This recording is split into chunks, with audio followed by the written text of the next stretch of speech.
Hello, my name is Keira Cheroff. I'm 8 years old and I'm from Barrie. Today I'm going to talk to you about the Kon Tiki expedition. The Kon Tiki expedition was a very courageous sailing adventure led by a Norwegian explorer, Thor Heyerdahl.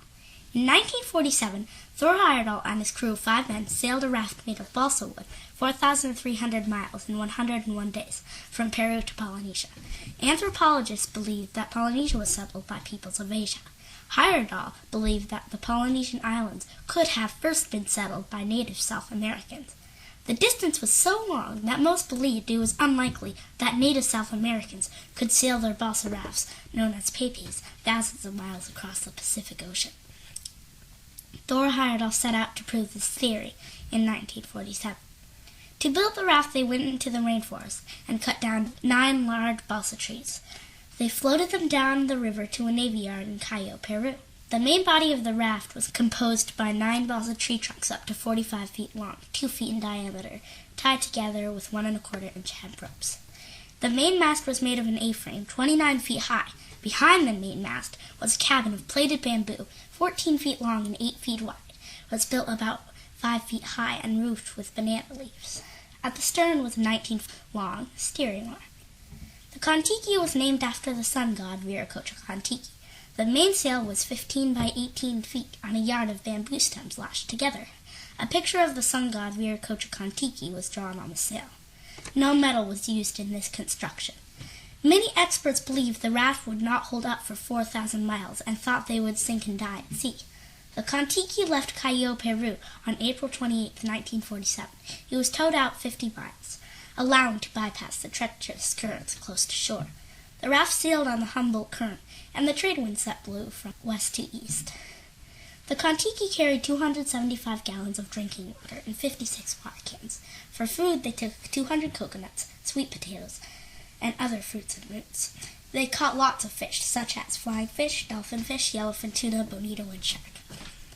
2 big storms almost sunk the raft, but the crew hung on and survived.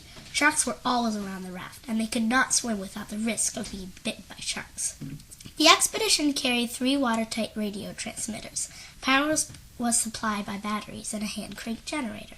The crew communicated by radio to American, Canadian, and South American stations. On August 7th, the voyage came to an end when the raft struck a reef and was eventually beached on an uninhabited island off Roya Island. The team had traveled a distance of around 4,300 miles in 101 days. Their radio was wet and gradually dried out. The crew used their hand-cranked emergency generator to power their radio transmitter. They sent out an all-well message by radio just in time to head off a massive rescue attempt. After spending a number of days alone on the tiny islet, the crew were greeted by men from a nearby island who arrived in canoes after seeing their beached raft. The crew were taken back to a native village where they partook in tribal festivities. Finally, the crew was taken to Tahiti.